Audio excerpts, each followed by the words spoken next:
Kevin from the Van of Valor wants you to know totalitarianism. Totalitarianism. Totalitarianism. This story has taught me to learn a new word. Thank you. Totalitarianism. The Unbroken Patriot, the life and final charge of Colonel Vicente León León. By me, Dr. Kevin Wallace, Van of Valor.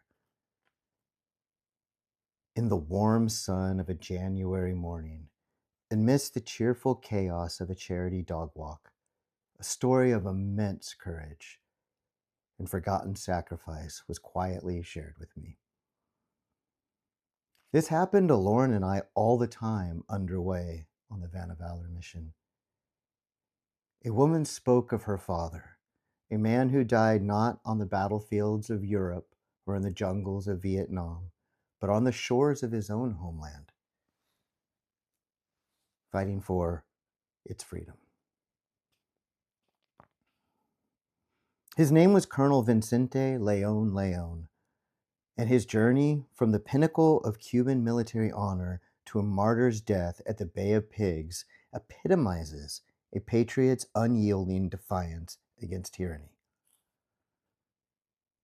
His story, pieced together from declassified CIA files, Cuban exile publications, and the proud memories of his family, is one of unwavering principles, a profound belief in democracy, and a final furious charge into the guns of communism. During research, of course, I read the mainstream Cuban media reports about Colonel Vicente León León. Of course, they would read, he's a traitor who fled to America. Any responsible journalist, let alone a Defense Information School trained one, would always research all angles. Also knowing the Communist Party of Cuba operates all television, radio, and major newspapers to ensure ideological conformity. I was not surprised or convinced.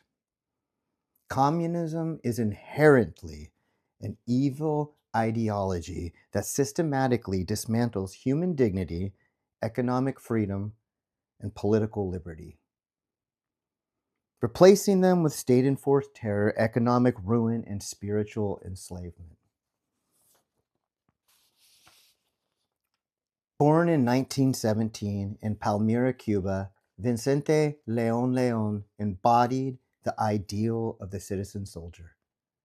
He joined the Constitutional Army at 17, seeking both discipline and education. His intellect and integrity propelled him swiftly through the ranks.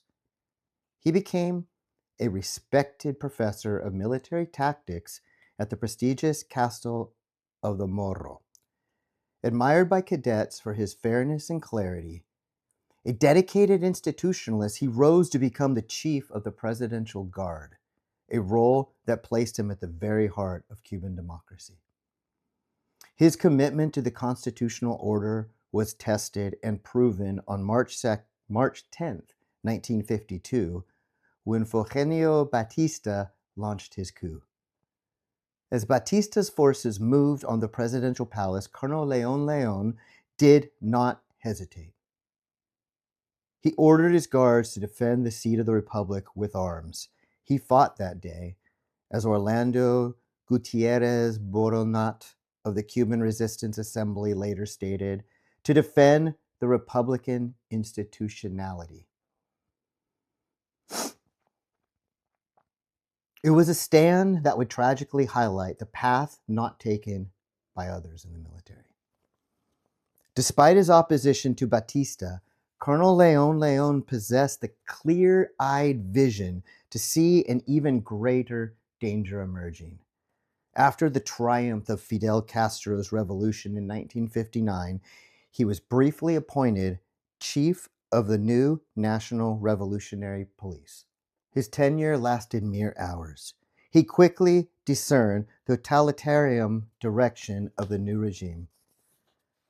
He was a military man who believed the army must be subordinate to civilian, democratic authority. He recognized that Castro's movement was not a return to democracy, but its annihilation. He resigned and began to conspire against the consolidating communist state. For this, he was forced to live into exile on September 30th, 1960, leaving behind his homeland and distinguished career. In the United States, León found safety and could have lived a comfortable life as a university professor. But his comfort was not his priority. Cuba's freedom was. He immersed himself in the bourgeois exile resistance, connecting with networks that would become central to the CIA's anti-Castro operations. As detailed in documents concerning Operation 40, the CIA's covert action and intelligence unit tasked with destabilizing Castro's government. The agency relied on seasoned, principled Cuban patriots. They relied on León. Why not a field agent in the clandestine sense? Colonel León's deep military knowledge, his unwavering anti-communist stance, and his moral authority made him a vital figure, perhaps the most vital figure. He was part of the broader exile effort that Operation 40 coordinated. Men who were, as one source described, rabidly anti-communist and willing to risk everything.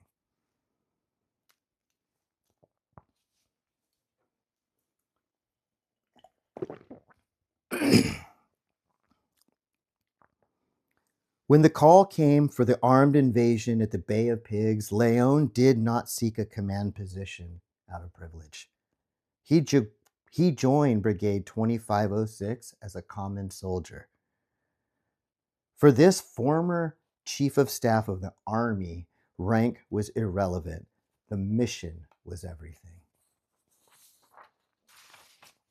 On the 17th of April, 1961, the invasion began to unravel.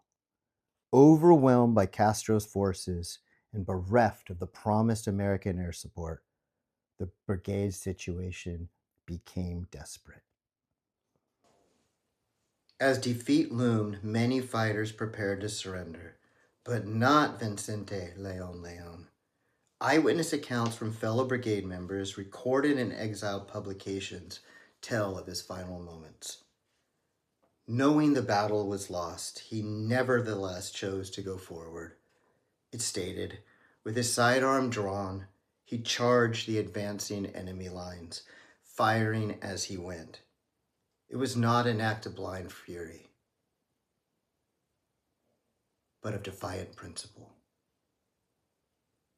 Not an act of defiant fury, but defiant principle. Cuban soldiers who witnessed it recalled him shouting above the gunfire, "We will not surrender until Cuba is free. Only cowardly soldiers surrender," shouting these phrases in Spanish. As he ran, he fired round after round. When only one bullet remained in his pistol, he faced a final choice: capture by the enemy regime he despised, or one final act of control. True to his character, a man who could not live freely while his homeland remained enslaved, he made his decision. Colonel Vicente León León took his own life, denying the communists their prisoner and sealing his commitment with his final breath. In the official Cuban state media, they define León as a gusanos, worms, and traitor. His name has been erased and vilified. But the truth, gleaned from declassified records in the hearts of free Cubans, tells a different story. He was a traitor only to dictatorship, first Batista's, then Castro's. He was a patriot to the Republic of Cuba, to the rule of law and the ideal of democratic sovereignty. His death juxtaposed to the death of hope. Communists indeed did take over Cuba. Cuba stands as a harrowing testament to this truth. a once prosperous nation strangled by socialist revolution, which quickly metastasized into a totalitarian communist regime that murdered and imprisoned tens of thousands, crushed every independent institution, and plunged its people into poverty and despair. The tragic case of Cuba demonstrates why the emergence of socialism must be stopped to fight decisively and early. Once the cancer of communism fully takes hold, it requires Herculean efforts. I'm talking revolution, exile, sacrifice, and decades of rebuilding to undo the catastrophic damage inflicted upon a nation's soul, economy, and future. I have the luxury of looking back on that fall. Colonel León lived it. The woman at the mud strut, his daughter, she carries the true legacy. The memory of a father who valued freedom above life, who chose a soldier's death in his homeland over a quiet professor's life in exile. He chose a soldier's death in Cuba over a private professor's life here in America. His story is not one of a failed mission, but of an unbroken spirit. In an age of compromise, Colonel Vicente León León stands as a stark monument to the ultimate price of conviction. A patriot who charged into the guns of tyranny, and in his final solitary stand, taught the world what "until the last bullet" truly means. If this story has inspired you or you'd like to hear more, visit www.helpvov.com and follow the Van of Valor mission.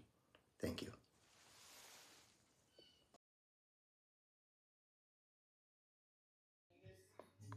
Stop the spread of communism. Kevin from the Van of Valor wants you to know totalitarianism. Totalitarianism. Totalitarianism. This story has taught me to learn a new word. Thank you. Totalitarianism. He quickly discerned the totalitarian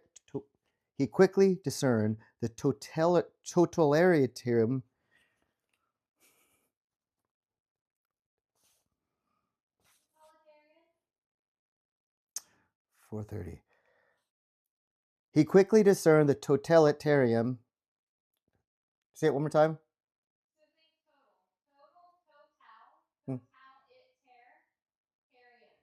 Totalitarian. Okay.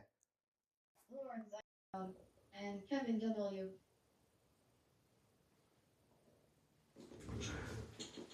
But not Vincent León León. Eyewitness accounts from fellow brigade members. 80%. So I'm turning this off. What the fuck is happening? Taking this out of here.